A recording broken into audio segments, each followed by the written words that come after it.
Hey folks, it's Ben. I need to see if this works. So I bought this at auction.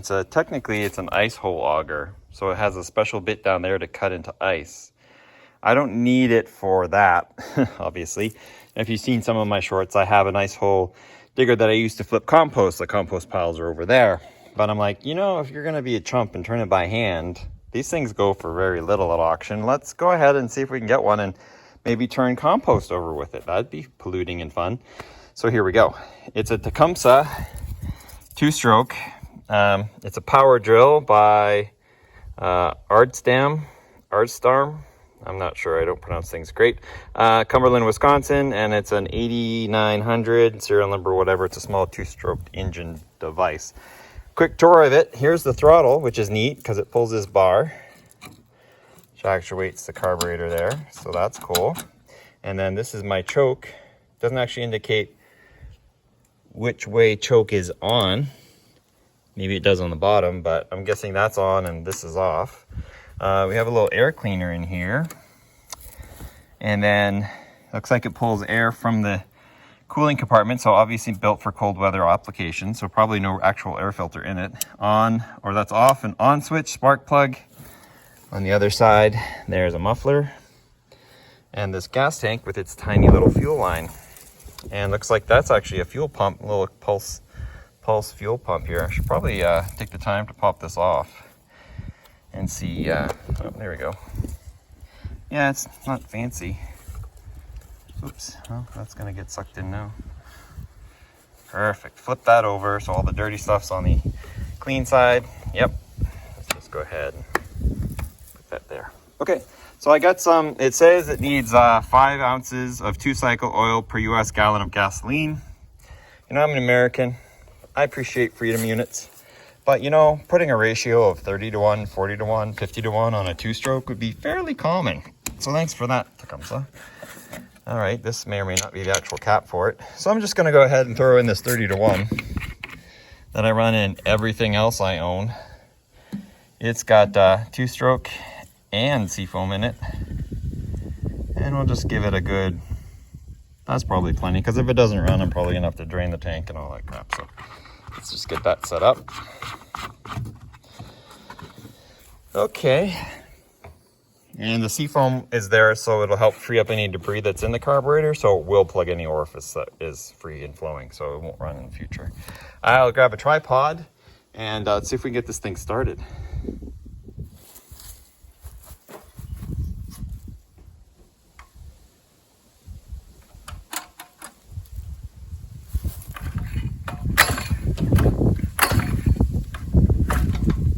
Small pull cord.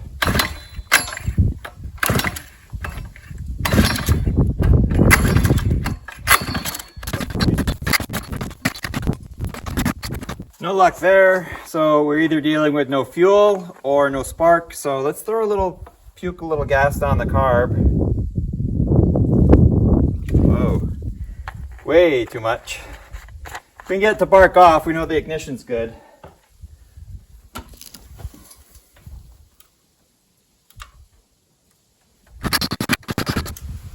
It looks like we might be dealing with a spark issue. So I'll take this guy off and see. Well, I'm not sure if you can see it because it won't focus on it, but the spark plug is clean, like super clean, and maybe it's slightly damp. So I'm thinking fuel is not an issue here. Let's just go ahead and ground it out somewhere nice. You won't be able to see it, but I will. It'll turn over nice now.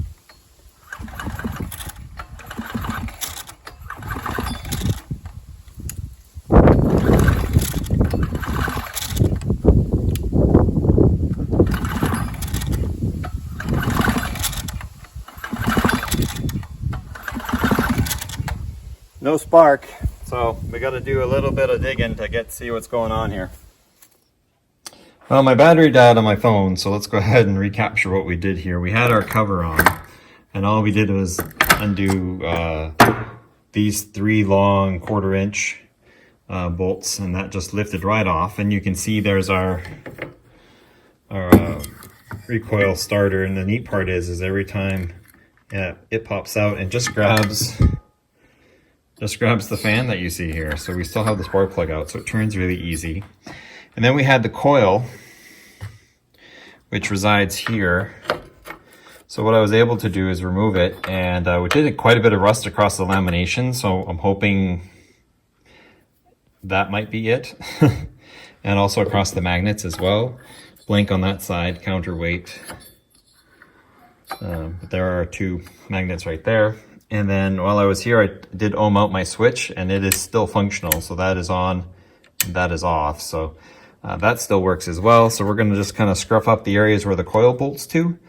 And it also has 2 quarters, but they also have little Torx in them as well. Or little, yeah, it's like that. So I just use a 1/4" socket on those. And so then we're going to put it at business just really close, but not touching, and put the top back on temporarily, and then give it some yanks, see how it does. So I pulled it a couple times and no spark, and then I turned it on and we've got lots of spark now. I don't know if I can show you guys. This never videos well, right? But we can give it a shot.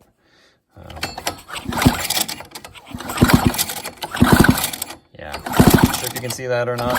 Lots of spark. So, and right now lots of gas smell. So let's throw the spark plug back in there. And I've already lost the air filter for it. It's around here somewhere. Let's see if we can get it started up now that we have spark. I'm gonna put earmuffs on because I have faith that it'll start. And let's just see how well it, if it runs, and then if it does, then tomorrow we'll go out and see if we can spin some compost over. I really kind of want to use it as a post hole digger too. So we're on, we got speed, choke is on.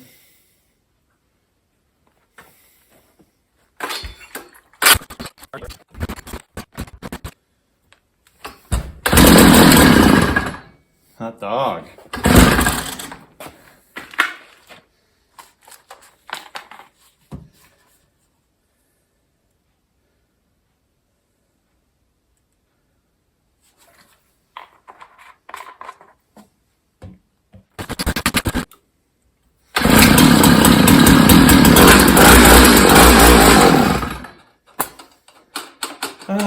So we have carburetor issues, so I guess we'll address that next. A couple weeks later, we got back to it.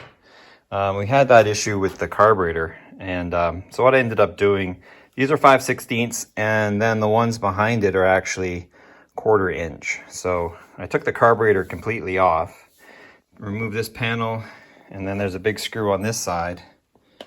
Yeah, that guy right there. Pulled it out, and then went ahead and cleaned everything, you know, with the carburetor cleaner. And then I've been having a lot of luck lately with compressed air, and that is a basketball inflating needle. So it gets in all the little holes and stuff, and just it in there, and just, if we're gonna wreck it, it's already not working. So back the screws off, everything like that. Put it all back together again, and son of a gun, it started and ran after that. So we'll do a little bit of demonstration of that here in a minute. Okay.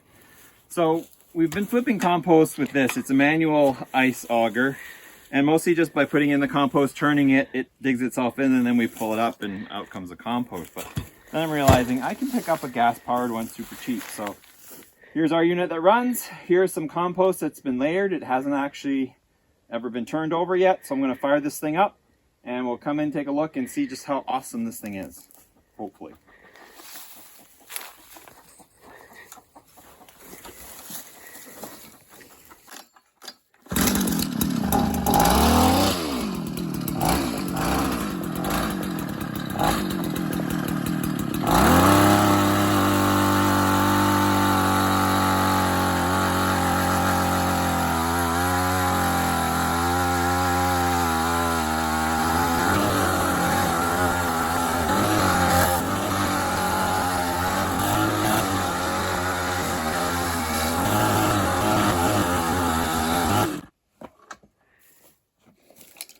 So there you have it.